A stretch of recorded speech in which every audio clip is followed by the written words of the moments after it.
everyone, Tracy here. Today I thought I'd just share with you a few things I've been working on, and right now I am addicted to coloring in images. I am having such a blast doing this. And I've colored in images before, and I've used both my Sharpie pens and my Bic markers. And they work fine. They're good, that you can shade with them, as I have done with these images here. And you can see the shading better on this image here. And then this cute little girl on her bicycle. The only thing with the Sharpies and the Bics is they really don't have any flesh colors or flesh tones to them. So like this girl here, she looks like she was outside on her bike too long and got burnt to a crisp. So that's the only problem I have with them. I like how they shade. I don't know if you can really tell on here, but I had fun playing with these. But like I said, is the flesh color. But my friend Shell came up with an idea that she was going to try and stamp on a flesh color paper, and so she wouldn't have to worry about coloring in the faces and that. So I'm interested to see how those work. And then we went away and to the States, and I bought some Copic markers, the first ones I've ever had, and they are very addicting. I am going to be buying some more of these. They are fun. And when we came back home about a week or so later, my Stampin' Up order came in, and I have all my Stampin' Up markers, and these are a lot of fun too. And right now I'm using these a lot as well because I have more colors in the Stampin' Up than I do of the Copics. But when I first started, make me sound like I've been doing this for a long time, I haven't, but I bought this paper here, this cardstock, and it worked really well for the Stampin' Up. And I know Stampin' Up are water-based and the Copics are alcohol, so they're totally different types of markers. But on this paper here, the Copics bled like crazy.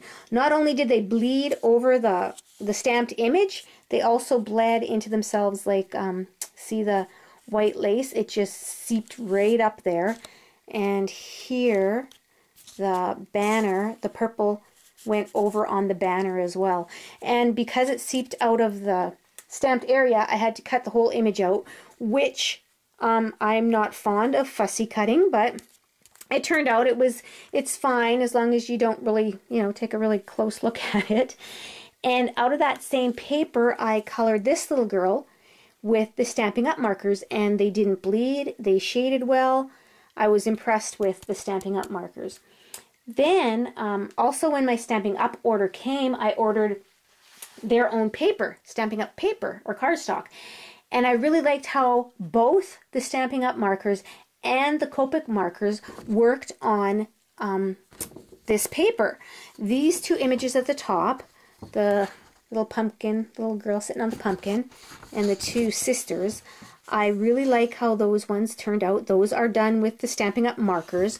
And then these two images here, these were colored in with the Copics, and they didn't bleed. They blended very well. I was really impressed. And then I can't remember if it was on my blog or 2Ps, or maybe it was both.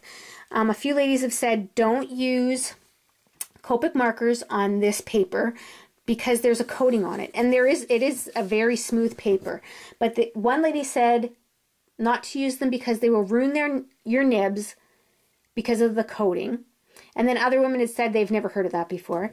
But a lot of them had said that it takes more ink to color with the Copics on this paper, which I find odd, and I'll tell you why. Because I went out to my local scrapbooking store and I bought some paper, and their paper is 50 cents a sheet. And that's a little bit pricey, but I don't know how much they are anywhere else. I have no idea. But I colored these with the Copics. And the reason I find it odd that they say that about the Stampin' Up paper taking too much of your ink is because here's the actual paper for your Copic markers, and look at the back how it's bled through. And then these, let's see if I can get it side by side a little bit better here. Okay, so these ones here are with the Copic paper, and see how it's bled through. And I know you're supposed to have saturation on the back just because I've been checking out YouTube videos, but the Stampin' Up doesn't have as much. So I kind of find it odd that it's using more ink when it's not coming all the way through the paper. But then again, I am a newbie at this. I have no idea. I am just playing along and learning as I go. And this girl here, I colored her with the Copics. And then her little, this sentiment here, I stamped it and embossed it. And then I colored the inside of the letters with the Copic markers as well. And then here are some images I've been playing with. And these are all colored with the Copic markers. Isn't she adorable?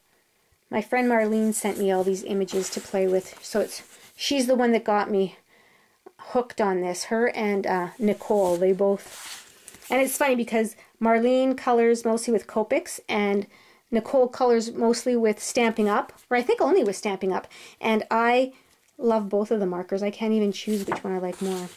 But I really like these. Images are adorable. Thank you, Marlene, for sending those. And then I saw a card colored with the Distress inks. And I thought, oh, that's neat. I'm going to have to try that. So thank you, Tracy, for sending me all the information on that. So I ran out and I got some watercolor paper. And I just bought a cheap pad. I forget, was this like $3 or $4? Because I wasn't sure if I was going to like it. And I had the Distress inks already, so I didn't want to invest a lot of money if I didn't really like doing this.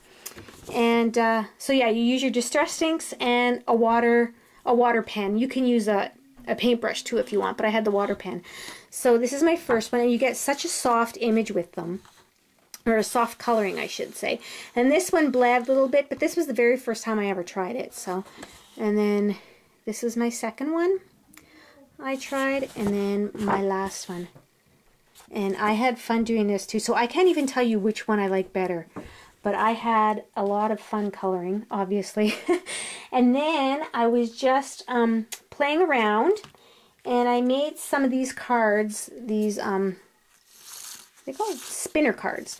And I make these for Card Cupids.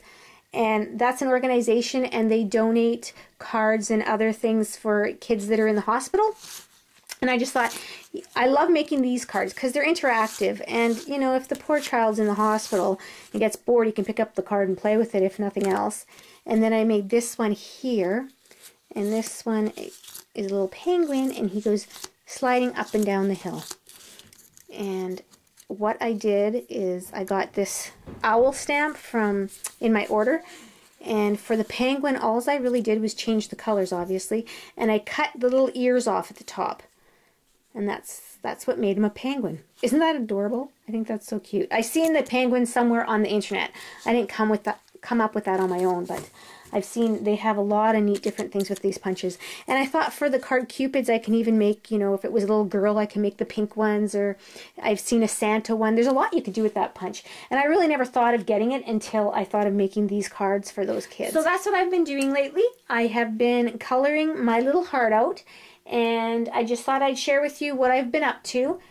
And that's about it. So thanks for joining me. Bye now.